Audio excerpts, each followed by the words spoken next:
Hey everybody, how you doing this Sunday night? So as usual, before I go live, I just always like to make sure that I can hear that we're live. Before I go live, all right, so we are live, so that's a good thing. So I always like to do that, as you guys know, in case no one comes and joins us on the live. So we are live tonight, and thanks for coming back, joining. Happy Sunday. I know the football season has kicked in and everything, so you guys might be tuned into your football season. Hey, what's going on, MHOA? He said, where have I heard that tune before? I'm not sure. I know that it's one of the default tunes inside of this StreamYard platform, so you may have heard it on several other people's platforms. It's a default tune that you get for free when utilizing the platform. So but thank you for joining me tonight. If you guys are new to the channel, thanks for coming over here, joining us on a Sunday. Every Sunday at 7 p.m. we go live on this channel, Eastern Time. If you are new here, please don't forget to subscribe to the channel, hit that notification bell. And then, and if you are joining us with the live, don't be scared to engage in some conversation as we go throughout the stream tonight. So as you guys can see, the title is that institutional investors are running. So we want to talk about a little bit. If you guys don't know, we'll get into some of the nitty gritty of the institutional investors. They don't make up as much as the buying percentage as people may think, but it just depends on what states you're in.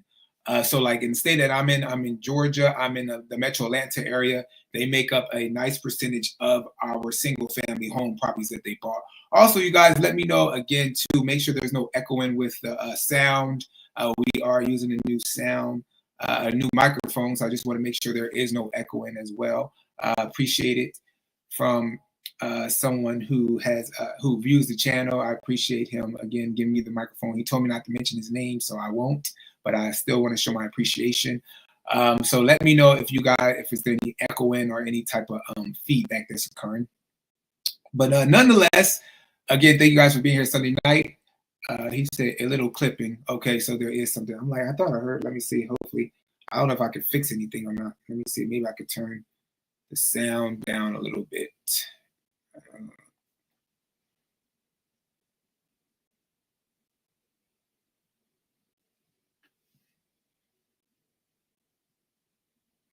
Let me know what you guys are feeling now. If it's clippy, if it's some type of sound, and let me know if you can hear how it sounds now.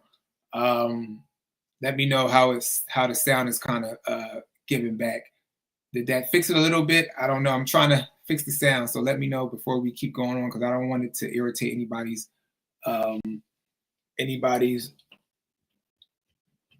ears. So let me know how you feel with the sound now.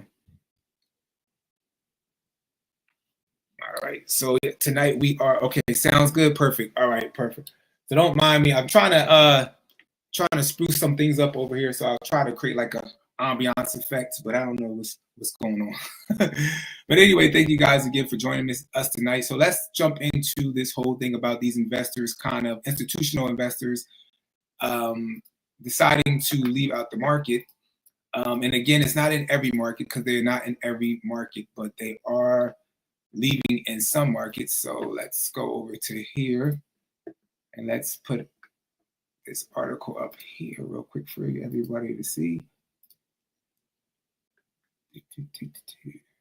How's everybody doing today? I'm sorry, I didn't even ask if everybody's doing okay. Share. All right. So we'll talk about, so if you are currently trying to purchase a house, if you are trying to sell a house currently, this is some information you might want to partake in if you are in one of these areas where there is a large institutional investor presence. Hey, Dad, what's going on? So as you guys can see, this article states right here, investors are selling a record share of homes to cut their losses, especially in these 5 states. So this was of June 2025. So this was a couple months ago. However, again, being that I'm in Georgia, I've been seeing this for a while as far as investors pulling back, slowing down with purchases, institutional investors, I should say, slowing down with purchasing and then also selling off their properties. And some of them are actually selling for less than what they bought it for. Hey, what's going on, Croy? Clark, good to see you. What did I miss? You didn't miss anything. I've been trying to adjust the sound, so you didn't miss anything. MHOA said we're kind of good with the sound now. It's not clipping like it was before, so you didn't miss much yet. We're about to dive into this whole thing of as far as institutional investors kind of leaving the market, or if some of them are still in the market, but what they're doing is they're reorganizing their portfolios and they're just adjusting and they're buying less and they're making more decisions on where to buy and trying to make sure they get a return in their investment when it comes to renting out the properties in which they buy. So if you're looking in any of these cities or if you're in any of these areas where these investors might have bought, you might want to kind of talk to your real estate professional or whoever you're talking to in regards to whether you're buying or selling a house to understand what is happening in your market. What is the current trend? Because these investors, the same way in which they made home prices go up a couple years ago in 2021, 2022, some of them are actually adjusting home prices down, which in turn is stripping people's equity. I know we talk about this all the time, so I don't want to sound like a broken record. And I also have a video that I made on the channel in regards to looking in these areas if you are in one of these states in which institutional investors have taken over, to kind of just see where things are going as far as the market trending. And again, if you guys feel like the sound is clipping like MHOA said earlier, let me know and I'll try my best to adjust.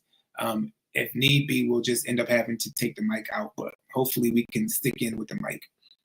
All right, so it says individual homeowners hesitant to list their homes last year due to a surge in mortgage interest rates. As we all know, interest rates went up, but real estate investors plowed right ahead, pushing the share of homes they sold to an all-time high.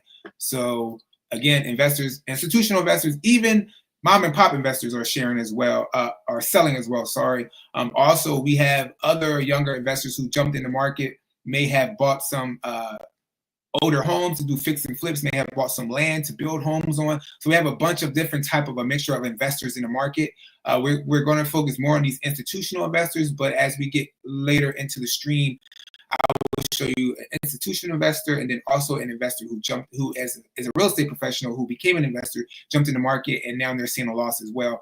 And we kind of discussed this property before on the channel, but if someone's new to the channel, you'll get to see it this time around as well. It says in 2024, just under 11% of all homes sold in the U.S. came from real estate investors, the highest share in the data's history going back to 2001, according to the latest Realtor.com investor report. I pulled this report up but it wasn't much really in the report. So I figured we can read some of this article and then we'll jump into a video that that they had made around this whole surge happening currently. So I just want people to be very privy of what is happening right now in this real estate market. Hey, what's going on, Gerald? Impress You Florals. How you doing tonight? Jaron, sorry to say Gerald. Jaron. Hey, what's going on, David? Nice to see you. Nice to see you. If you have any intake about, I don't know how the investor market is over in Omaha, Nebraska, but if you have any intake in regards to what we're talking about tonight, let us know as well. Appreciate it. And then I'm doing pretty good, Jaron. I'm doing pretty good. Hopefully you're doing well and you're getting that homework done. Released on Tuesday, the median sale amounts for investor properties was about 330,000. Investor home sales ticked up by 5.2 year over year in 2024. So this was in 2024, and they've ticked up some more in 2025, outpacing the increase in inventory investor buyer activity. So they were saying that there have been more properties for sale as he said, who is that? Yeah, I know. I meant to say Jaron. I said Gerald. There has been more investors selling than buying, according to Realtor.com. Looking at the raw sales numbers, investors offloaded about 509,000 properties last year, which was fewer than in 2021 and 2022, but significantly higher than pre-pandemic levels.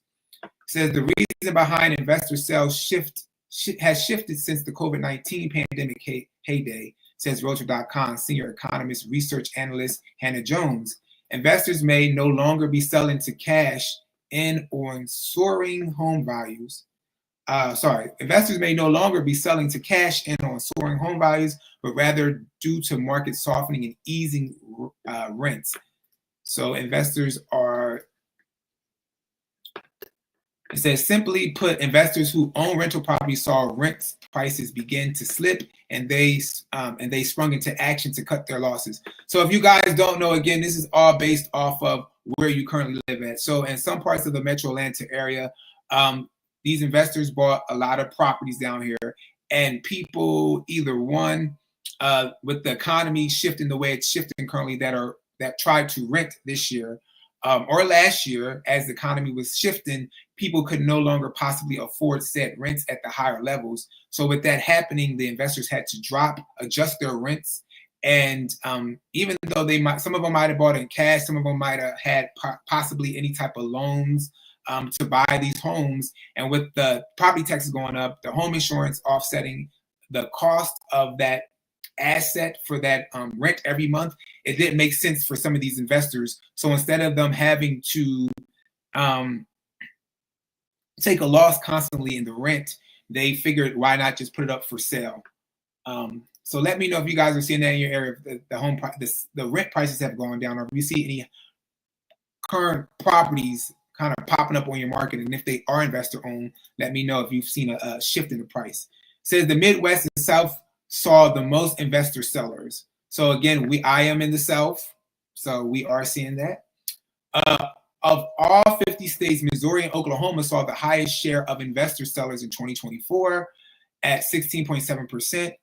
Again, this is an article from 2025, but they're showing the year beforehand, and then we'll shift into 2025.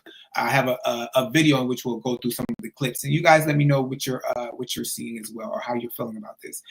At 16.7%, each up 0.5% is 1.7% from 2023, respectively. Georgia, which again, this is the state I'm in, came a close second, with investors making up 15.9% of all home sellers last year, followed by Kansas at 14.3%. And again, I have been talking to a lot of my colleagues about this, because this is something, if you guys know from the videos on my channel and from also me talking, I have been doing lately more frequently when a client is actually interested in putting an offer in on a property. Before we just kind of execute that offer, we'll do like an analysis of the whole entire neighborhood to see who are investors, who are homeowners, and how are things kind of shifting. Again, we don't know what will happen once you move into the property, but we can do an analysis prior to getting to the property. So once you as a buyer decide you want to put an offer in, then I'll start on the back end again, and I'll start looking at the neighborhood to tell you what's going on investor-wise.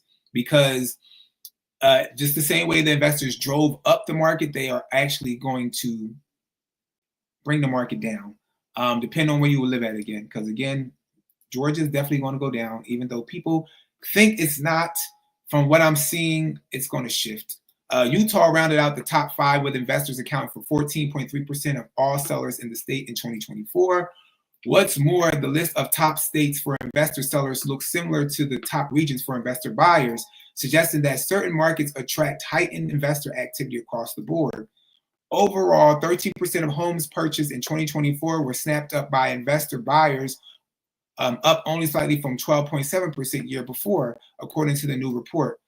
Says though modest, this increases in investor home purchases came at a time when overall home purchasing slumped, resulting in an uptick in investor buyer share, explains Jones. So they're basically saying that even though these investors are unloading some of these properties, they are reorganizing their portfolios, and they're purchasing maybe somewhere else in the state in a different region. So similar to, let's say, again, I'm in the Metro Atlanta area, a lot of investors bought south of the airport. So Henry County, McDonough, Stockbridge, all these type of areas. And some of them are selling their properties down there now, and they're regrouping and they're refocusing. And what they're doing is they might be shifting to, like, say, like a Gwinnett, because they feel like Gwinnett County has better schools. They can get higher rental prices in that area. So they're shifting. What they're doing is they're reorganizing and they're shifting. And then some of them are just liquidating in totality, because they want to ease the profits, the profit and the losses on their books. All right. So it says Missouri saw the highest share of investors buying homes at 21.2%, followed by Oklahoma at 18.7%, and Kansas at 18.4%. Utah and Georgia notched the 2 final spots in the top 5 at 18% and 17.3%, respectively. Okay, the common denominator among these 5 states, according to economists, is that they are generally affordable but have higher rental prices than the national median, making those areas especially attractive to investors. All right, so now we kind of talked a little bit about this. Hey, what's going on, Debbie? Thanks for dropping by. I appreciate it. Dropping by to say hi. I appreciate you dropping by, Debbie. I hope you're having a wonderful Sunday. So now let's kind of look at some of these, a video in which they are talking about how this investor market is moving when it comes to people, investors trying to offset their shares. Let's go over here real quick. I appreciate you guys stopping by. Let me know if you can hear For years, Wall Street giants scooped up homes, outbidding regular buyers and driving up prices. They turned neighborhoods into profit machines, making it seem like the housing market could only go up. But now, the script has flipped. With foreclosures rising, inventory piling up, and sellers still clinging to sky-high asking prices, we're standing at the edge of a major reckoning. Is this the start of a full-blown housing crash, or just the beginning of a long overdue correction? Blackstone, Invitation Homes, and other major institutional investors are dumping properties at staggering losses, some as high as 27%. Entire portfolios are hitting the market, and what once felt like an iron grip on housing is starting to slip. The question is no longer if home prices will fall, but how far they'll drop, and who will be left holding the bag. Remember in 2024 when Blackstone made a major move in the single-family rental market with its $3.5 billion acquisition of Tricon Residential, one of the last publicly traded institutional homebuyers? This deal solidified Blackstone's return to the sector after its divesting from Invitation Homes in 2019, marking another chapter in its long history of dominating residential real estate. So let's go back over to the screen. This video is brought to us by, I just want to make sure I shout them out because I don't want them to be like, wait, he's using my video, by Economy Vision. So Economy Vision, this is the video that we're using. We're going to kind of break some of it, what they're saying down in regards to this, what's happening institutional investors. I apologize. Hey, what's going on, Lang? Hey, what's happening? Debbie said, is there a sell-off in Atlanta? So as of right now, in regards to Atlanta, there is definitely selling going on. They are selling down here in certain areas. So if you guys don't know,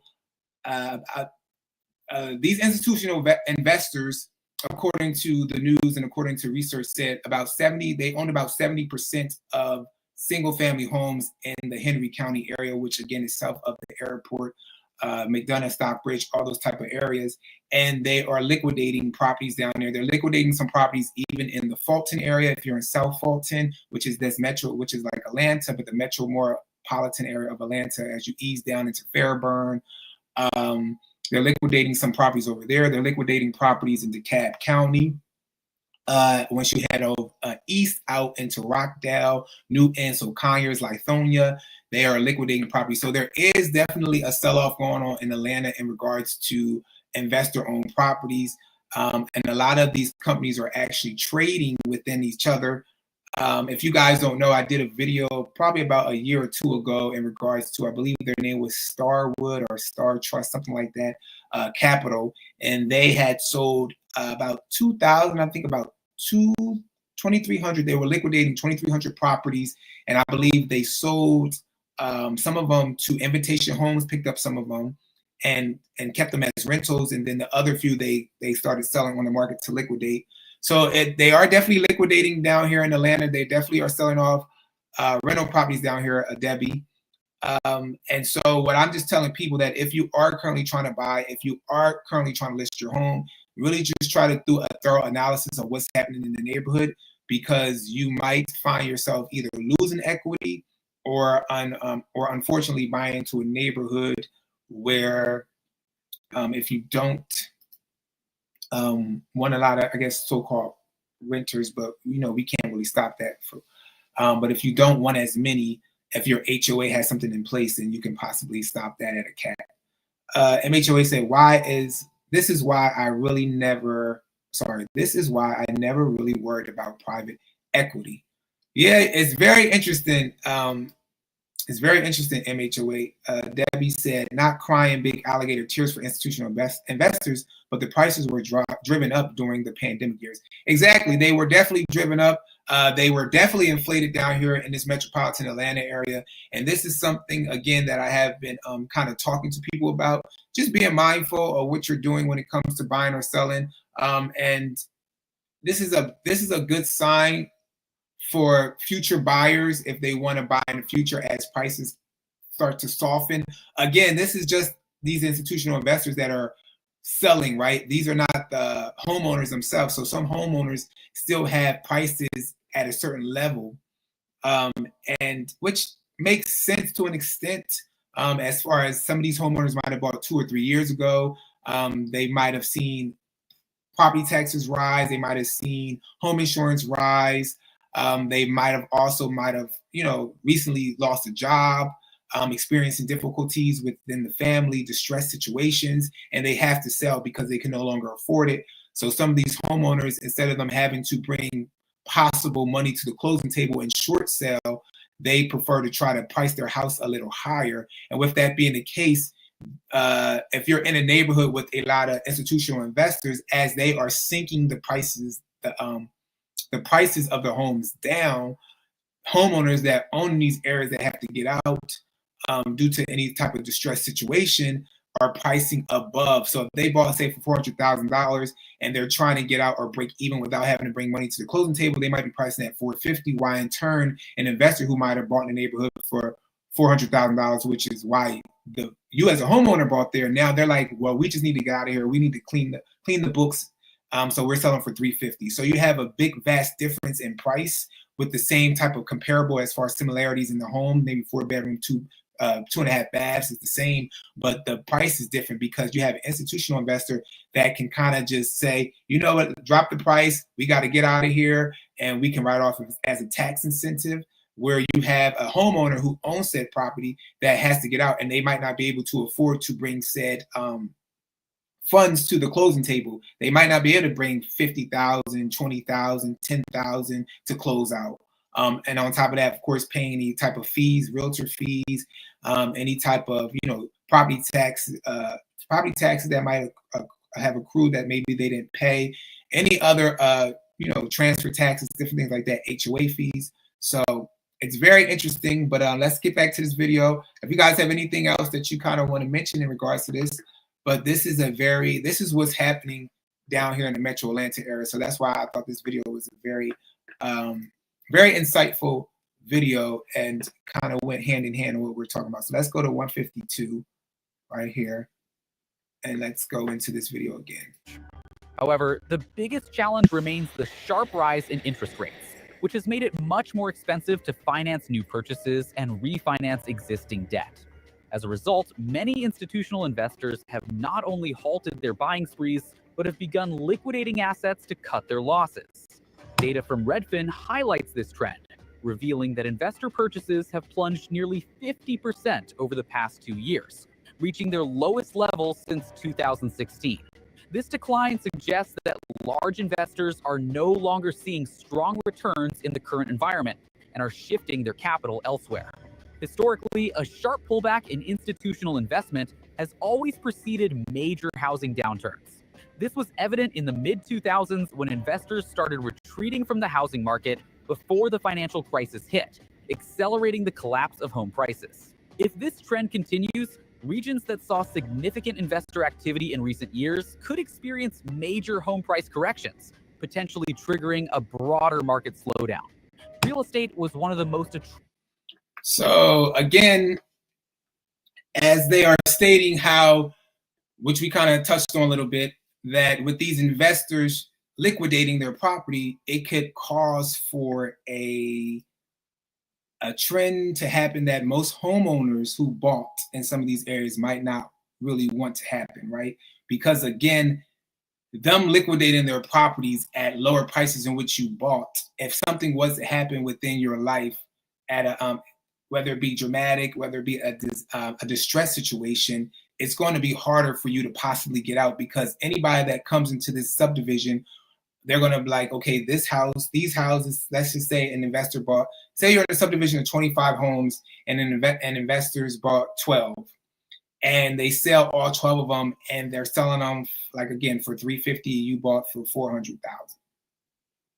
And now you're trying to sell higher. Anybody that comes into the area, if there's any other investor homes listed in there and they're okay with how the homes look, okay, after doing their home inspections, okay with going through the process of checking everything out and doing their due diligence, they are going to be they're going to go more to the lower house because of the affordability level and the comfortability of them being able to pay those monthly payments, compared to someone who might be a homeowner occupier who might have their property disclosure and, you know, actually have been in the house to relay information to you, but because the price is $450,000, they're looking at the interest rate mixed with the price point. They're like, I can afford a $2,500 a month mortgage, which is still high to me.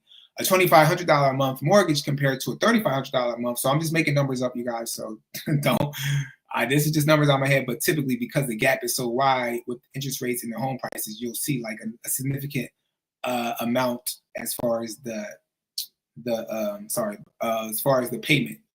So they're going to be like, I'm going to go over here because this makes more sense and it's the same type of home.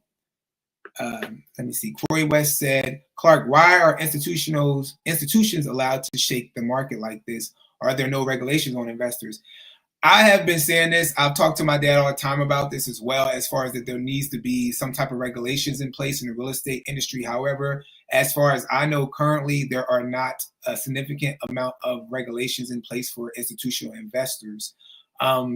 Being the case, I know that our governor down here, well, is it not our governor? So one of our senators down here, they're trying to fight some of these investors as far as buying in certain areas. And I believe in Florida, they also have someone down there trying to fight as well to create regulations, to create a cap on how much an investor can own as far as single family properties.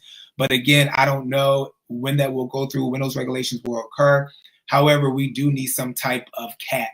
And again, like I said, when it comes to these institutional investors, they have a majority type of stake in certain states. So some states might not even see these type of things happening. Again, I'm in Georgia, so we are seeing this. So this is a topic that I feel like this is a great topic to talk about over here on this channel, just because I'm in the area in which I'm seeing this shift happening, and it's happening. It's not happening fast, but it's occurring. And I just want people to make sure they understand that this is happening. Who's on first? Well, thanks for joining us. Who's on first? It's the first time I'm seeing you over here. Hopefully you subscribe to the channel. You come back and join us on more live discussions. Are any housing experts suggesting that real estate investors are executing a pump and dump scheme with homes driving prices up and dumping them, similar to activity seen in the stock market? So in regards to, you said, are any experts suggesting that real estate investors are executing a pump and dump? I haven't heard any real estate investors, any housing experts, as far as whether it comes to, if you're watching, let's say CNBC, or all these channels that kind of talk about what's happening in regards to real estate investors executing like this pump and dump situation, as far as driving the prices up and then dumping them. I haven't heard a lot of people talking about it. I think there's still, because it's not a big U.S. situation thing happening. Again, it's kind of local to certain states, as we talked about earlier when we read the article, which states the institutional investors were buying heavily in. With that being the case, they're not kind of talking more about this, even though I feel like when I was searching to kind of talk about this topic and bring up this issue about what I'm seeing in the state of Georgia, I couldn't find as much in regards to a lot of housing experts talking about this, because it's not something that's happening throughout the whole United States of America, as far as I know. But I could be wrong, but I didn't see anything. Debbie said, I used to watch CNBC a lot, but don't have cable anymore. Yeah, I like CNBC. I watch it on YouTube as well. Debbie said, exactly. Remember that many pandemic buyers were also foregoing inspections too. That could be a big slowdown if forced to resell before doing any needed repairs. Exactly, Debbie. A lot of people were definitely foregoing inspections. A lot of people were paying above the appraisal gap.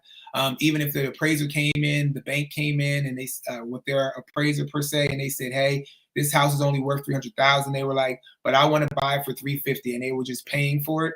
And I always told people that was not a good idea to pay above the appraisal gap. Some people got lucky. They paid above the appraisal gap in their area. Their homes appreciated, so they got lucky. But a lot of people didn't get lucky, right? And if you bought in these areas that these institutional investors are in, you could possibly see a downturn on your equity in your home, which can force you, depending on how far you're in as far as your mortgage that you owe to the bank with that lien against your property, that payoff, it could possibly force you into actually being underwater with your home, depending on how much is on that loan, and depending on how the house prices are moving. That, you know, it might be not worth more than what you're paying for it. Hopefully I said that right. Corey West says, put first timers like myself at a disadvantage. Yes, it definitely is going to put first time home buyers at a disadvantage. So all I'm just telling people now, I'm not scaring people out the market when it comes to buying or selling. I'm just saying, just do your homework, be very due diligent when it comes to assessing what's happening in the market, understand the trends, understand what's occurring, because this is a shift that's occurring in regards to these institutional investors. So I just want to tell you guys, just be very mindful about this shift. All right, so let's head back into this video provided to us by Economy Vision. Let's head back into this video so we can talk a little bit more. We're going to go to, and then we're going to read some more of these articles, because these articles coincide as far as the institutional companies. And then I'm also going to show you guys, again, like I stated before, some properties that were bought from some institutional investors down here in this Metro Atlanta area. So we're going to head over to 442. I appreciate everybody joining here tonight. Let me know your thoughts. Let me know if this is a... Imagine being able to build an app with your name on it. Let's take this. We don't want this to be, because they're going to end up trying to, what you call the lie. Recent data from Parcel Labs confirms that Blackstone isn't the only major landlord offloading properties. Amherst began liquidating homes in Dallas, Houston, Indianapolis, Jacksonville, and Tampa in late 2024, while American Homes for Rent sold off properties in Dallas and Houston. Progress Residential also joined the sell-off in Houston. The scale of these sales is significant. If an investor has even 4% of their portfolio in a given city listed for sale, maintaining that pace could lead to a full liquidation within a few years. This shift contradicts the long-standing belief that Wall Street is aggressively buying up homes. Instead, in certain markets and neighborhoods, institutional investors are now net sellers. The big question is whether their sell-off will push prices downward, just as their buying spree drove them up during the housing boom. The case of Home Partners. So again, as they're mentioning, as we said earlier, and we read earlier in the article, if you guys are just joining us, we read earlier about how some of these institutional investors are actually now the net sellers than they are the buyers. They are still buying in certain areas. They are reorganizing their portfolio, but a lot of these institutional investors are now buyers. So as he mentioned, you have certain institutional investors. So Main Street Renewal, they are actually owned by the Amherst Group. You have Progress Residential, which is by, I think it's Pretum Partners. I believe that's how you say them. First Key Homes, which is like Sybaris. Tricon, which is, of course, Blackstone. Home Partners of America, which is Blackstone. And so you have these Wall Street, these corporate investors buying, institutional investors buying more and more, and these hedge funds and these banks and these big Wall Street people kind of backing them. Hey, what's going on, Chris Harding? Thanks for joining us. If you're new to the channel, please don't forget to subscribe to the channel, like, and hopefully you'll come back on another Sunday and join us live as we have real estate discussions.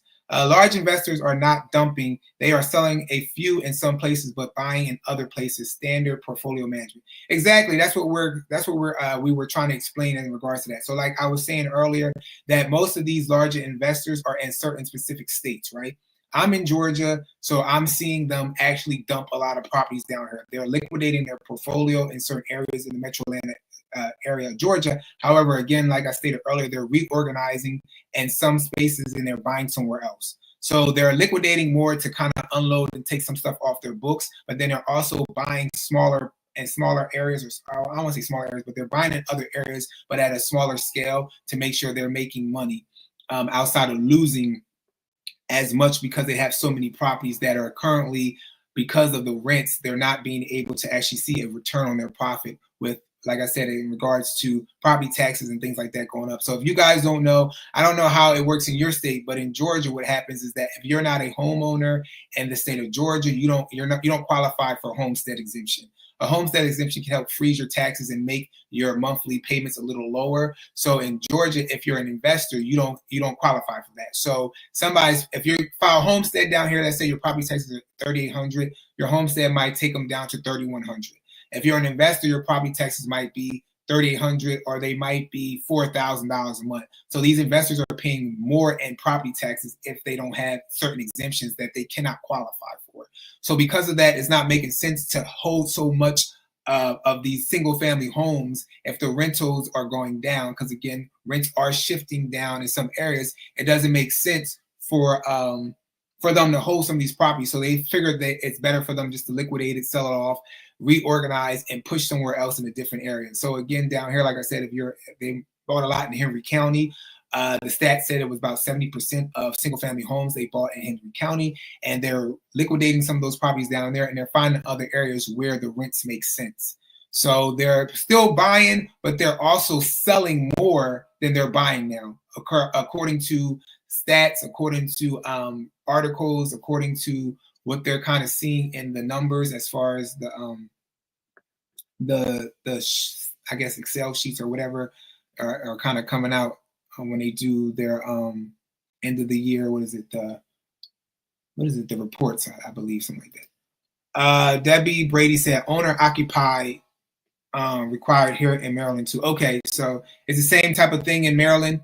All right, yeah. So that's what they do in Georgia. So if you are not a homeowner occupier, you can't get the exemptions, and so because of that, your taxes are higher. So Corey West said BlackRock stock is performing badly. Oh, a lot of these stocks are actually performing badly. At one point, I don't know how Open Door was doing. I know it had shifted down all the way down below $1. Then it went back up. It's been rallying for a while, but I think it might have went down a little bit. But I know it's better than it was previously, but it failed a lot. It fell, sorry, from where it was at its highest. It fell all the way under $1 at one point. I don't know where it's at now, but so don't, what you call me to that. Don't hold me to that, but I know that it did fall. So some of these companies, their stocks are shifting in regards to how the market is, how it's performing, and then what's happening in the market. So let's go over to, sorry guys. I appreciate everybody being here tonight, having this wonderful conversation. Thanks for coming on board, enlightening everybody who's kind of with us tonight on this Sunday. You could be anywhere in the world and probably watching your football soon, and you're here having this conversation. So I appreciate that. So let's go to 9 minutes and 46 seconds. And again, we have some articles to back this up to kind of read into this as well. And I know you guys probably don't want to hear me read the articles, but we're going to shift through all this but you can definitely go and watch this video as well if you want to see the full video. The full video is about 16 minutes, I think. I believe it's like 16 minutes. It kind of breaks down a little bit. It goes in, it talks about Blackstone, Invitation Homes, all these different institutional investors. So, all right, here we go. So let's see. Before I go, let's see what Chris said. You can learn the truth by reading their quarterly statements. They list their holdings in each state. There you go. Exactly. So if you guys want to learn more in depth, more about the truth of what's happening, like Chris Harding said, definitely go and read their quarterly statements. They list their holdings in each state. So go see what the quarterly statements are looking like and see what their profits are looking like and see if they're losing or gaining or how they're making out. Thank you, Chris. I appreciate that. Debbie Brady said Open Door stock closed at 9:07 on Friday, September 12th, after dropping 13.78% from the previous day's close on 10:52. Yeah, I'm like, Open Door at one point was under $1, and I wish I would have kind of bought some stock when it was there, but I didn't realize it was going to create this big this big rallying was going to happen, right? I don't know. I think someone mentioned to me that it might be on that whole phase of like that meme type of stock rallying right now, as far as them dumping stuff in there to kind of put the prices up, or kind of not hedge, but kind of I want to say kind of overly inflate what the stock is possibly worth. But again, I'm just having a conversation. So don't hold me to what I'm saying. This is all an open forum between all of us. But Opendoor is definitely interesting what their stock is doing. Are these investors buying more in rural areas or opposed to urban areas? They're buying everywhere.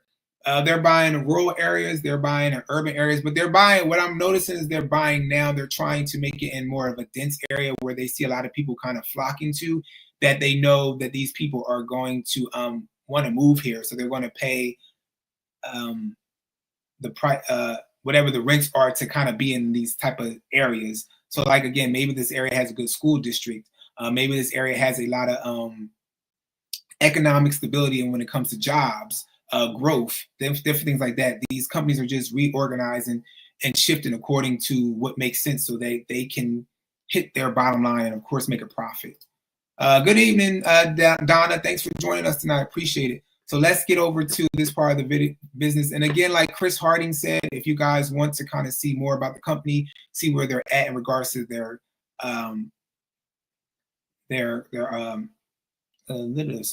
as far as how the company's doing financially, on what their you can look at their quarterly statements. They list their holdings in each state. Thank you again, Chris, for stating that for everybody that's viewing tonight, if you want to kind of dive deeper into the numbers and see their financials. Debbie said on Friday, September 12th, Blackstone BX closed at $181.35 per share. Previous closed at $183.92 change. The price decreased by $2.57 or 1.4% from the previous market close. So yeah, so again, thank you, Debbie, for providing us all this information. So like, we know the stocks have been shifting up and down with these companies. So it's interesting to see where things might lead to. Again, I don't want to scare anybody in regards to real estate. Just having a great conversation to see what's happening in this current market. The Federal Reserve may be less inclined to cut interest rates soon, as it would need to balance economic growth with controlling inflation. This is particularly relevant because institutional landlords like Blackstone, Invitation Homes, and American Homes 4 Rent heavily rely on borrowing to finance their property acquisitions. Higher inflation and sustained high interest rates make borrowing more expensive, reducing the profitability of acquiring and managing rental properties. This economic environment adds to the challenges institutional landlords are already facing. Even before the new tariffs, these companies were struggling to make new property acquisitions viable. The core issue lies in profitability and financing costs. The average U.S. home is currently valued at a 4% cap rate, net operating income relative to property value, while large investors are borrowing at rates around 6.3%. This means buying new properties with debt leads to negative cash flow. One of the key reasons why Wall Street landlords like Blackstone have begun liquidating parts of their housing portfolios. However, with inventory flooding the market, demand weakening, and major investors offloading properties at steep discounts, downward pressure on prices appears inevitable. Florida and Texas, in particular, could be the first regions to feel the impact, as some analysts... So let's see what Debbie said. Debbie said, not a crash, not yet, adjustments based on market strength. Exactly, Debbie. So we're not at a crash. It is definitely adjustments due to the strength of the market. And again, like I said, these investors are not in every state. So if you guys have been watching current, other YouTuber videos as far as real estate, hearing anything on the news about real estate, a lot of it has been talking about Florida, talking about Texas, maybe Arizona. They're talking about certain states in which a lot of these institutional investors bought in. It's not something that's all around the United States in regards to these investors. And again, the reason why I'm focusing on it tonight is because we do have an influx of them, a large amount of them in this metropolitan area of Georgia. Debbie said, we need to remind people that personal homes are no longer considered an investment in the classic near-term sense unless you're willing to hold for a long haul. Exactly, Debbie. That's definitely true. In regards to, like you said, people have to be in for the long game, right? It's not no longer this buy a house and in 2 years I just want to move out and I want to get what the house is worth. Even though I don't feel like it was as much as that before. You kind of got lucky in the pandemic situation where if you bought in 2019 and then 2021, 2022, the house just exploded as far as the value and percentage wise, depending on where you were at. Down here in Georgia, metropolitan area of Georgia, a house might have cost somebody in 2019 $200,000, and then in 2022 it was dang near $500,000. So they doubled their equity in a short period of time, which is typically unheard of because homes don't appreciate at that massive amount. It typically is about 1 to 3 or possibly 5% a year. They don't appreciate 50, 60, 70% a year. So people have to look at real estate, like Debbie was saying, as far as if you want to create an investment in it, it's a long-term gain. It's a long-term haul. It's not a short-term situation, right? And you had a lot of people actually buying too because of the whole thing of feeling as if, let me jump in now. Let me buy possibly, I want to jump into this Airbnb space, this short rental space. I want to do fix and flip. I'm seeing a lot of HGTV. I'm seeing a lot of, people out here getting 1-year construction loans and building something real quick and flipping it and making cash. Those days are currently coming to an end. We are shifting back and we're trying to correct in this real estate market outside of just institutional investors, small and mom and pop investors, homeowners that might have second homes that decided to rent one home out and go buy another home. Now, some of those homeowners are saying, I can't afford 2 homes. I can't afford 3 homes. I'm just going to instead start to liquidate these homes to make sure I can be able to afford, these payments on this one particular home. People's jobs are tightening. People are losing some, funds. Inflation is rising. And if the feds do decide to cut this base point come next week, we might see a more higher inflation kind of hitting the market, which possibly might drive even more of our goods up and things like that. Again, I'm not an economist. I'm a realtor in the Metro Atlanta area, Georgia. If you guys need any help, any assistance as far as down in this area, whether you're buying or selling, you can definitely reach out to me. My email will be below after this video is finished, or you can head over to the page. Please don't forget to like, subscribe to the channel as well. Hit the like button, hit the notification bell. And please, if you guys are available on Sundays, come back over here and join us again, 7 p.m. Eastern time. Debbie said, Miami condo market is a bellwether. Okay, so you're seeing as far as when it comes to the Miami condo market, is it kind of a lot of condos popping up down there? It's harder for people to sell. That's even happening in Georgia, if this is what you're kind of referencing. Even in Georgia, it's happening too in regards to the condo market. Let me see. I don't want to keep you guys forever tonight. In regards to the condo market, we're seeing a lot of more of the condos sitting on the market longer because of it's harder to sell them, and the HOA, the fees for these HOAs on these condos are just ridiculously very, very high. MHA would say, I bought a house for the worst possible reason. I need a place to live. Well, that's not the worst possible reason. That is the best possible reason to buy a home, MHOA. We all need shelter. We all need some place to live. So they know that people have to live somewhere, whether you purchase a home, whether you're renting a home. And that's why they jumped into the market. They looked at it as these institutional investors, or investors in general, look at it as a space where somebody's always going to need to have a roof over their head, right?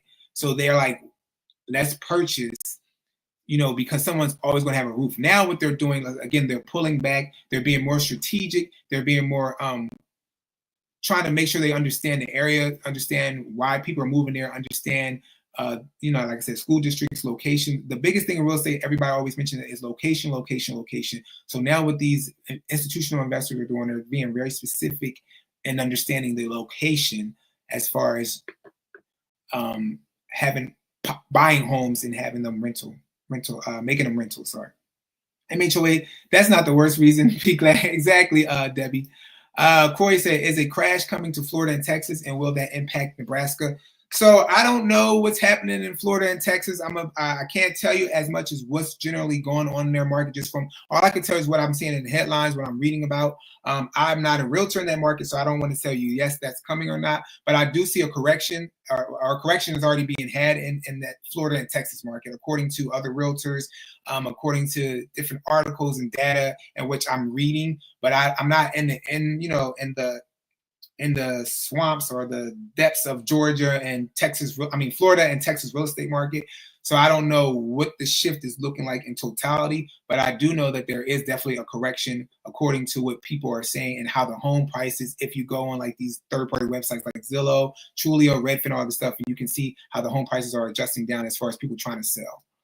And I don't know I don't know how it will impact Nebraska, but if David Matney's on here, he can definitely tell you if there's going to be any impact in Nebraska. But I believe Nebraska is actually up when it comes to their homes. But I think, it's kind of a slowness happening, but I think they're actually doing okay in Nebraska. But again, that's not my market, so I don't want to tell you something that I don't fully know.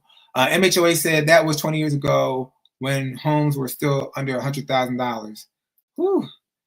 I said IMHO rural America will start feeling it sooner than the big cities with solid employment and long-term owners, but I won't worry too much unless you're underwater on your mortgage. Exactly, Debbie. That's the thing I'm telling people, like, hopefully you don't get underwater on your mortgage. And I feel like a lot of people, and what I've been noticing in the Metro Atlanta area is that a lot of people that are selling outside of these investors liquidating as far as institutional investors, a lot of the home sellers that are selling, I'm gonna say, let me just give you a percentage wise, maybe about a good 20%, which is not a big percent, but about 20 to 30% of these homeowners that are selling bought about 2 or 3 years ago, and now they're trying to sell and get out of it. And because of that, a lot of them, and when I look in the back records, I see like pre-foreclosure notices within the last couple of years because they stopped kind of paying. I might see maybe, unfortunately, someone may have passed away. And different things like that. Divorce is happening, taxes going up, so people can't afford the new monthly mortgage payments. But that's how I've been seeing a lot, about 20 to 30% of those kind of filling up my our MLS back base when it comes to some of these sellers. Homeowner occupiers, not the institutional investors, I should specify. In Florida, houses are sitting for a longer time due to insurance companies moving out. Exactly. They are definitely sitting.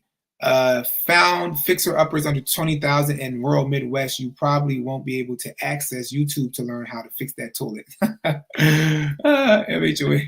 So let's kind of get real quick because we're heading to the end of the this live. So I just want to make some reference in regards to what us kind of talking about Blackstone real quick. And there's a lot of other investors, as I made mention to. As you guys did see on the thumbnail as well, there are several other investors. Blackstone tends to be the one that kind of most people know of. But if you guys don't know, Blackstone did buy Home Partners of America, which was mentioned in the video. The gentleman mentioned Home Partners of America. If you guys don't know what Home Partners of America was, that was something in which we had in metropolitan area of Georgia as well, in Atlanta, I should say, where this was a company that will come in and you could buy a home. You can go pick a home on the market, right? That might qualify under Home Partners of America, and they would go and purchase that home for cash, and you would rent that home back, and you would do like a rent-to-own situation, and it would have to be within a certain amount of years. It was Home Partners of America was down here in Metro Atlanta area of Georgia. Also, we had Divvy Homes as well. And a lot of their programs kind of folded up. Home Partners of America was then bought out by Blackstone, and Blackstone in turn shut down the Home Partners of America single-family rental home part. Debbie said, thanks for the live chat, Clark, and have a great week. Remember that worrying never fixed nothing. Definitely doesn't, Debbie. You are correct. Worrying definitely never fix anything. So hopefully I don't worry people to death. Just trying to provide some information, but I definitely agree. It definitely doesn't fix anything. So we got to make sure we understand what's happening so we will have less worrying thoughts. But I appreciate you joining tonight, Debbie. Have a wonderful night. Hopefully I'll see you next Sunday. If not on this live, on Christina's live. I appreciate you coming tonight. But let's look at this Blackstone. So again, Home Home Partners of America, Blackstone bought them out. So it says in a significant restructuring move, Blackstone is shutting down Home Partners of America's single-family rental subsidiary it acquired in 2021 for $6 billion, according to The Real Deal. It says the company, which expanded rapidly in the rent-to-own market, will close its Chicago's headquarters and lay off 179 employees. It says these changes are a part of Blackstone's strategy to integrate Home Partners into Tricon Residential. So if you guys don't know, Blackstone also acquired Tricon Residential. So Tricon Residential is another entity that's down here in the Metro Atlanta area. We have a lot of Tricon. So Tricon, that part of the division with Blackstone that acquired, they are still actually renting homes out down here. Some of them, they are liquidating some of their homes with Tricon, but they are still renting homes out here. And as they said, they mentioned they have cut off that arm with Home Partners of America because they have Tricon as that rental entity. It says Tricon to the transition. It says Tricon will take over management of all Home Partners of America, Home Partners lease and lease to purchase agreements with no changes except for current tenants. Says Tricon will honor Home Partners for rent-to-own program, which aim to provide alternative path to home ownership for those unable to secure traditional mortgages. So that is what happened in regards to Blackstone acquiring Tricon, Home Partners of America, different entities like that to create that rental part of the division. So let's do a little backstory real quick. We'll hop back in the video. I'll show you guys some properties, and then we will be off of here so I don't keep you guys too long. We had other articles, but we're not going to be able to get to them because if not, we'll be here too long. So right here, I just wanted to give like a little insight as far as the institutional investor says modeling an asset class, why Wall Street may be in the single-family rental market for keeps. And so this is by Toptel. And Hudson Cashdan wrote this article.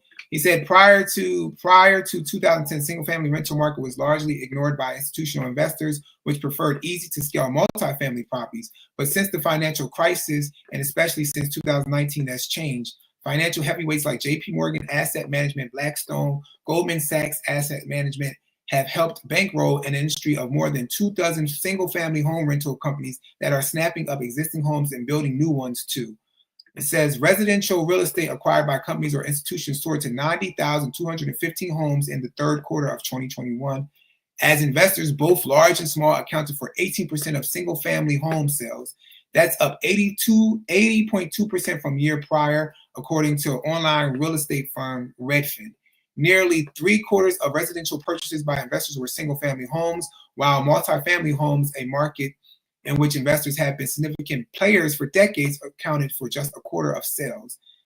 The influx of this institutional capital is one element driving the surge in single-family housing prices and rents across the U.S. today. Despite negative media scrutiny, rising rents are attracting even more investors, while profit is clearly the investor's goal, involving circumstances that now make single-family homes a desirable holding having implications for both models used to make investment decisions and the way assets are located across their portfolios.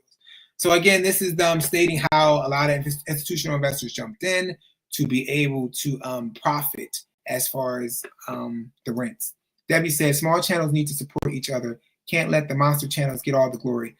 Yes, we definitely need to support each other. Thank you, Debbie. I appreciate the support.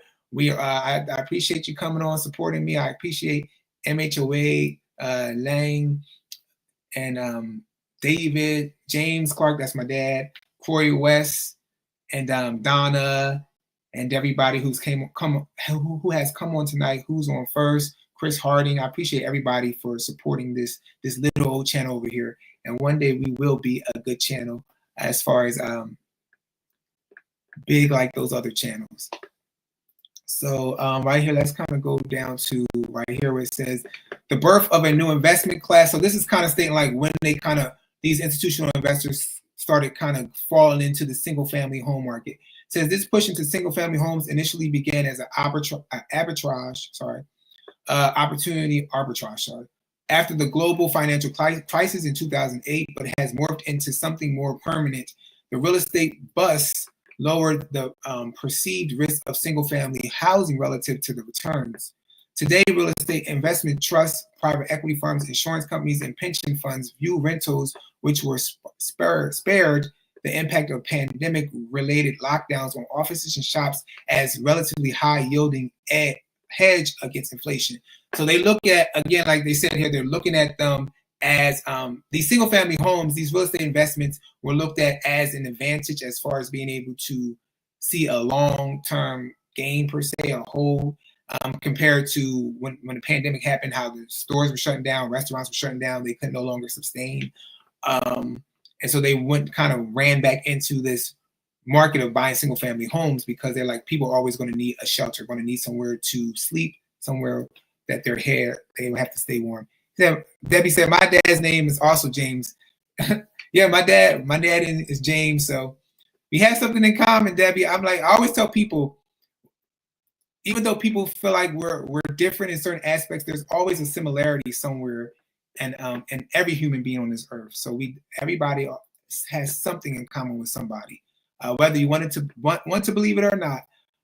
He said, I witnessed the initial opportunity in real time. In 2010, I helped create a fund that bought a few hundred and foreclosed single family homes in Atlanta. Again, so this is of me mentioning this article because I, of course, live in the metro Atlanta area.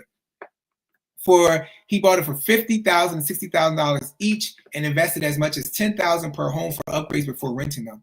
By acting quickly, we were able to earn double-digit returns from the near bottom of the cycle as valuations reverted back to the mean. We had no evictions and sold the last of the houses in 2020. So this particular guy got out of the market in 2020. Institutional investors did much the same, pouring money into broken markets and reaping huge gains before realizing they could make single-family rentals a permanent part of their portfolios. In 2012, Blackstone, one of the largest alternative asset managers, acquired Invitation Homes, which controls more than 80,000 rentals. Blackstone cashed out in 2019 after Invitation Homes went public. In 2021, Blackstone acquired Home Partners of America, a company with more than 17,000 renter-owned units across the U.S. for $6 billion. And so it goes on and on some more. We'll read this. In 2020, JP Morgan Asset Management entered into a joint venture with single-family rental companies, America Homes for Rent, and is now building thousands of homes. Goldman Sachs has deployed capital in residential markets, both in the U.S. and in England. Other money managers that have jumped in include Invesco, which in 2021 announced it was backing a plan by Mind Management to spend as much as $5 billion purchasing 20,000 single-family rental homes over the next year. So some of these partners have also decided to jump, not only buying single-family rental homes, but some of them have now decided to jump into the rent-to-own market. Rental market, as far as like new construction subdivisions being built where you just rent. These are homes just for rent. They're not even for purchasing. They're just renting them out. This influx of capital is motivated at least in part by the returns in this sector is generating. The COVID-19 pandemic led to a shift of preferences away from apartments in cities towards houses with more space. As a result, since 2019, single-family rentals have been the best performing property class, gaining about 40% in 2021, according to the Connecticut-based firm Hoya Capital Real Estate. The three publicly traded real estate investment trusts the firm tracks: Invitation Homes, American Homes for Rent, and Tricon have reported double-digit rent growth and record occupancy rates in 2021, driven by historically low and strong demographic and pandemic-driven demand. So that's a little bit in regards to that. Corey West said, yes, love this channel. I'm going to wear my Clark the Realtor hoodie. I appreciate that. One day we'll have some Clark the Realtor hoodies as we keep growing. I appreciate you guys being here. I appreciate everybody that comes and tunes in. Boom, differences are mostly skin deep anyway. Exactly, Debbie. Lang said, thank you everyone for supporting Clark the Realtor channel. Let's continue to support, share, and subscribe. Use your voice, copy and paste to send out to others. Devon, this is a great channel. We are here. Thank you, Lang. I appreciate it. I appreciate everybody. Hit that like button too, because the like button helps to push us more through the algorithm. So if you are on YouTube, I know a lot of people kind of watch from their TVs at home now, so they're not on their phones, they're not on their computers watching. But if you are on your phone or if you're on your computer, please hit the like button and also subscribe to the channel. Appreciate it, you guys. So that is that article. And so let's get into this little bit more of this video. I'm going to show you some of these properties, and then we're going to head out of here for tonight. I feel like I didn't say that over and over again and again. But and let's see, we're going to get rid of that article. We're going to put this video back up on the screen real quick. And again, I like to thank Economy. What is this channel again? Economy Visions, monetary gain from the channel. But one day we will be monetized over here. Love the YouTube sign. Thank you. It's so funny. I just pointed it out. I don't know how much you can see of it, but thank you. You know, I'm trying to create a little so we were at okay, we're going to go to 11. Okay, we'll click right here and then we'll play this out. Okay. Estimate that home values remain as much as 35% overvalued. Take a look at this article from the Wall Street Journal titled, "Wall Street Thinks U.S. Homes Are Overpriced." Housing could be overvalued anywhere from 10% to 35% based on how investors are acting. And the basis of this is that the stock market is pricing portfolios of American homes at a hefty discount to what houses are changing hands for in the open market, which shares a single-family landlord's Invitation Homes and American Homes for Rent, trading at 35% to 20% discounts from their net asset values. Put another way, while the average house in the metro areas where Invitation Homes owns its property sells for $415,000, the company's share price implies that investors think $310,000 is more appropriate. This is very interesting, everyone. Invitation Homes owns more than 80,000 homes. So as you guys can hear him in regards to what investors feel like the properties are worth. So they drove these properties up in value, and now they feel like the properties aren't even worth as much as they paid for them. How ironic is that? You came into the market, you shifted prices up in the midst of a global pandemic.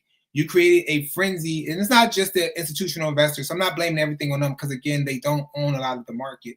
However, I felt like and this is just my opinion, everybody's opinion is different, but I feel like they kind of started that shift where it was like, okay, once people thought they could get more for their home, these investors came in, they started paying for it. So then the next person next door, like, oh, this person got $500,000 for their home. I'm gonna list mine at 510, and I'm gonna list mine at this. And so then everybody is in the market, right? Not just investors or homeowners, people shifting, people overbidding, and it created this massive type of growth and these home prices in a short period of time, something that was unheard of, unseen. So as of right now, people are saying like some people are saying we're still going to see a rise in home prices, but I believe that we're going to have to see a downside in them for them to correct, for people to be able to afford them going forward in the future. So the stock performance of Wall Street's largest landlords is signaling trouble for the housing market. Invitation Homes, the biggest publicly traded single-family rental company in the U.S., has seen its stock price decline by 6% in the last year, 12% in the last 6 months, and 19% since the Fed started cutting rates, an unusual trend given the broader stock market rally.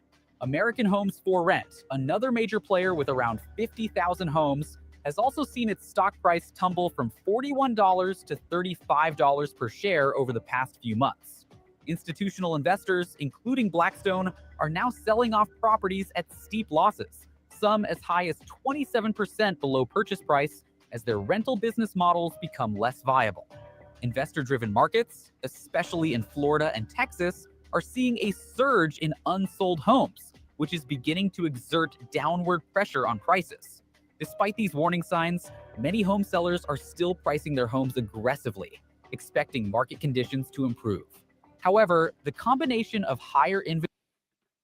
All right, you guys. So that's all that in regards to that video, trying to understand it more. Again, like as we kind of said earlier, we have these institutional investors, depending on where you're located, they are liquidating some of their properties. Let's read this real quick, and then we'll so we can see how much they make up of the market. So we're looking at two sides of the coin, right? So they're liquidating, but then they're also still buying, like Chris Harding said earlier when he, if he's still here, I don't know, he might have left. They're also buying. So even though they're liquidating, which we mentioned earlier, they're also secretly buying too. They're just reorganizing how they buy. Thank you, Debbie. Great show. Bye for now. Bye, Debbie. I appreciate you coming by. Thank you. Have a wonderful Sunday night. Thank you for stopping by.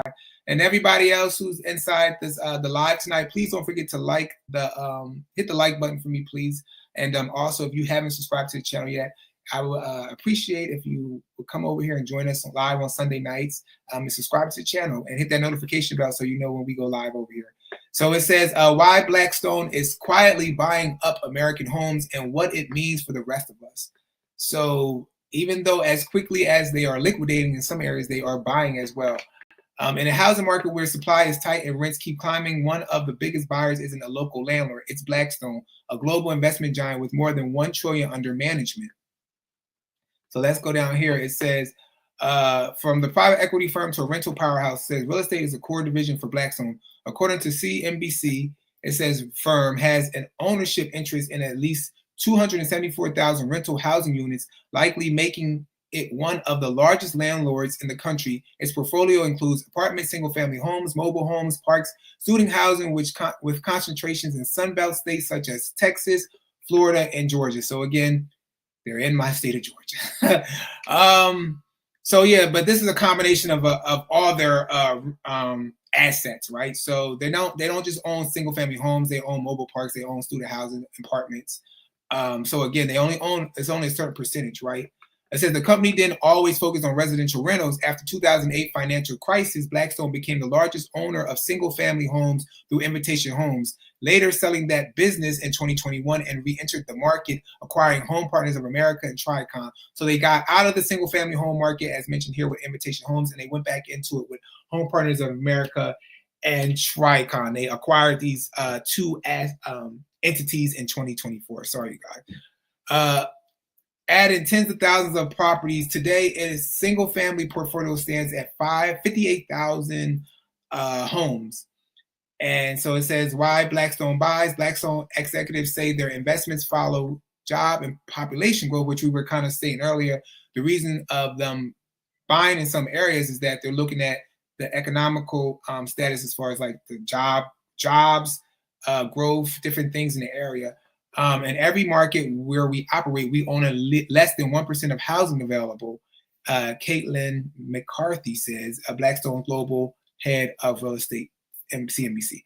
So again, every market that they're in, they say they own less than 1%. So this is why I'm saying there's two sides to the coin. Yes, we know institutional investors are liquidating, but they might not own as much as we think they own in certain markets, right? I think that's all we had here. But in totality, when I read up more about as far as institutional investors, they only own according to the stats that they only own about 2.2% of all single family home investments. So even though they have a big hand in certain areas, in totality around the United States of America, they only own about 2.2%.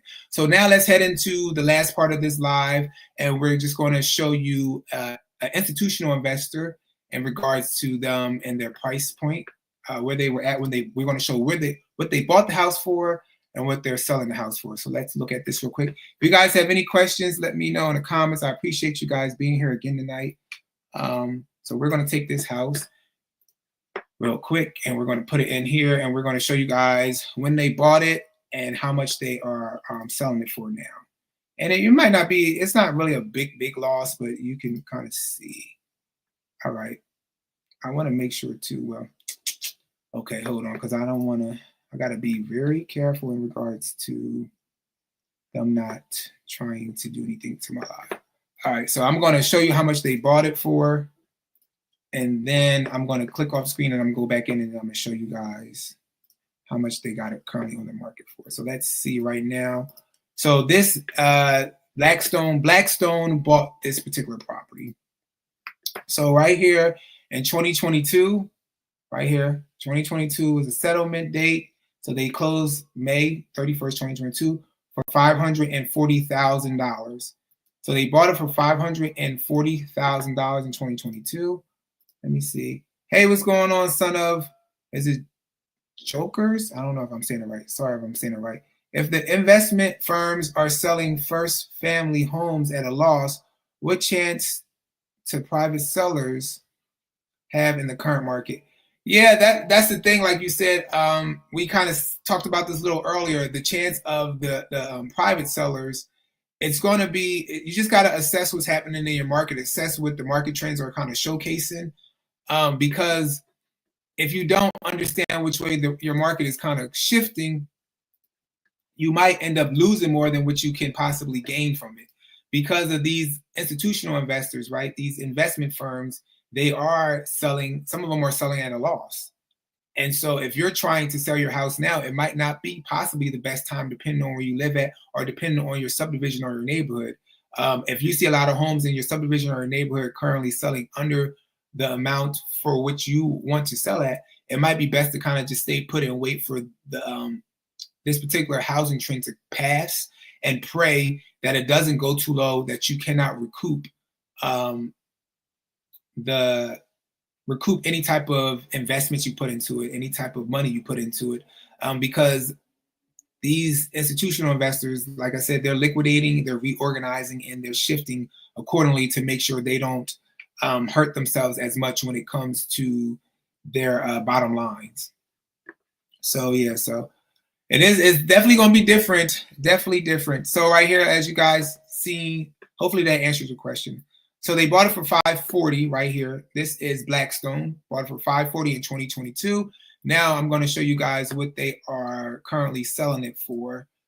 So this is in our MLS. I had to click off because I don't want to show the address, because if I show the address, the property is empty and that could lead to some situations. So we don't want to show the address. Hold on.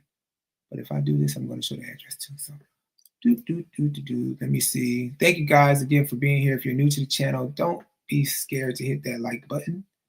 I would appreciate it. And if you haven't already, please don't be scared to subscribe to the channel.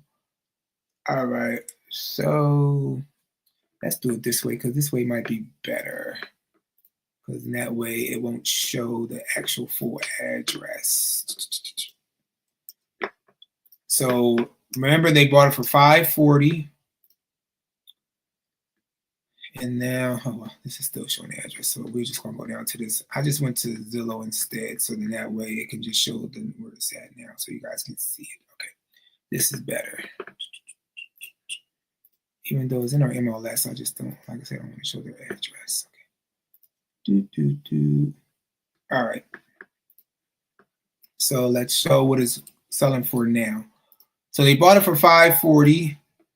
They are currently selling it right here for $449,900. So they sold right here for $540 again, and then they listed it at $459. So they already listed it below. Once they put it on the market, they already listed it below. What's that about? Let me get my calculator. If you guys are math wizards, you can put the math in real quick. I'm gonna get the calculator so I can give you a number. So I'm not off, because I know how to do math, and I'm great at math, but I don't want to mess up the numbers. So they already listed $80,000 below. They listed it, once they put this house on the market, they listed it already $80,000 below. And they bought it for $540. And now they're down, so basically $90,000 now, because now they're down to $449. So, and this is Blackstone. So this is, again, you got to be really understanding of what's happening in your neighborhood and your subdivision. I know some people don't like sometimes when possibly, random people call their phone, realtors and stuff. But sometimes if they call your phone, even if they're asking you to try to sell your house, of course say no, because you don't have to sell your house. But maybe ask them, say, hey, what's happening in my subdivision? Why are you giving me a call? Is there a reason should I be concerned? Is there something happening in my subdivision that I should know of? And see if they can kind of give you those numbers and tell you like what's kind of going on. So in this subdivision, this property will probably be down $100,000 before it sells, or maybe more than that. All right, so let's get rid of that property. Let me see. MHOA say, how much was their earnings from rent? Let me see. If it'll say how much they rented it out for. Because I won't be able to, I guess you would have to just times it from 2022. Let me see if they have it in the rental thing. Let me see. I will have to go. We had it for rent. Let's see. They don't have it.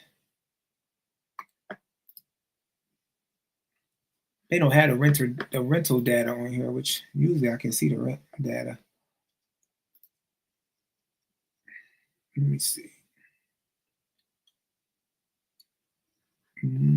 Property details, property history. So they don't have the rental history on here, which is weird because typically we can see the rental history.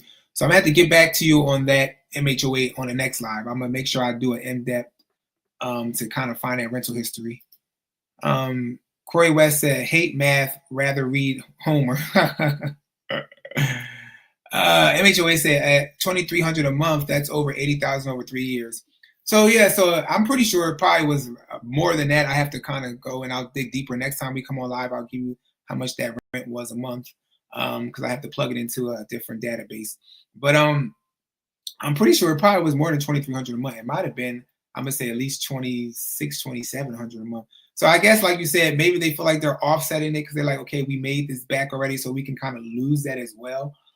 So maybe that's their mindset as well. Like you said, everybody thinks differently. What I tell people is that I want the thing about institutional investors is that they're not worrying about as much. They don't have a that's very deep bond to the house per se in regards to if they take a loss here and there or if they feel like they're breaking even, they're okay. Some of these most homeowners have a connection to their house and they don't feel comfortable taking a loss. They feel like I put $20,000, $50,000 down to pay for the house, and then over the years I've been in this house. My mortgage, I've paid $200,000 in my mortgage, so I want to recoup some of it. Or if I got any type of repairs or renovations made, I want to recoup this, I want to recoup that. So then they end up pricing it, accordingly to try to recoup some of that that money that they feel like they put in or those renovations they put in compared to these institutional investors. They're like, hey, we just want to break even. If we take a loss here, we're okay. We can write it off possibly. But they're not attached fully the way in which a homeowner is, which makes sense. All right, so let's look at another property real quick. And so this is not an institutional investor. This is a mom and pop investor. This particular person actually bought the land, then they couldn't sell the land, so they built a house on the land, and now they're taking a loss as well with the sale. So this is, which one am I on? Which one am I on? Okay, so this is another property. All right, so this is the second one. So let's stop sharing this one. We got to get the first one. So this person created 2 different Zillow accounts. So the history is in 2 different accounts. I think this is the first one. Is this the first one?